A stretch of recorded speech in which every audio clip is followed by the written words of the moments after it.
बिस्मिल्लाहिर्रहमानिर्रहीम अस्सलामुअलैकुम वरहमतुल्लाहि वबरकातुहू। आज हम बना रहे हैं पोटैटोज़ फ्राई। अगर आपको हमारी वीडियो अच्छी लगे तो लाइक करें और हमारे चैनल को सब्सक्राइब करें। तो शुरू करते हैं। 3 टेबलस्पून ऑयल लेंगे।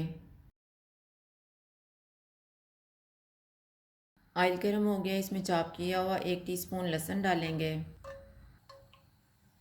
1 टीस्पून चॉप की हुई अदरक। चूल्हे को कम रखेंगे, इनको 2 मिनट तक फ्राई करेंगे।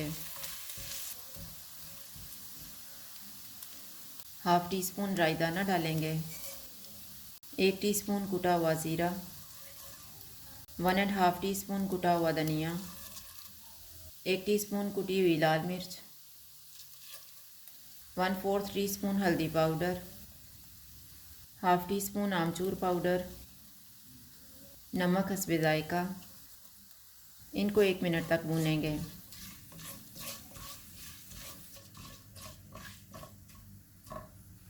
500 ग्राम छोटे साइज़ के आलू डालेंगे।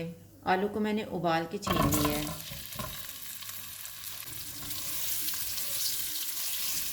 इनको 4 से 5 मिनट तक भूनेंगे।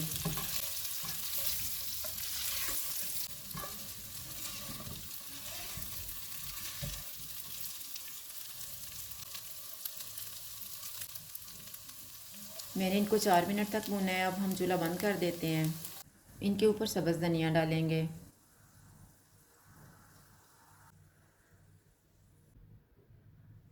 पोटैटोज़ फ्राई तैयार हैं। अगर आपको हमारी वीडियो अच्छी लगे तो लाइक करें और हमारे चैनल को सब्सक्राइब करें। शुक्रिया। अल्लाह हाफ़िज़।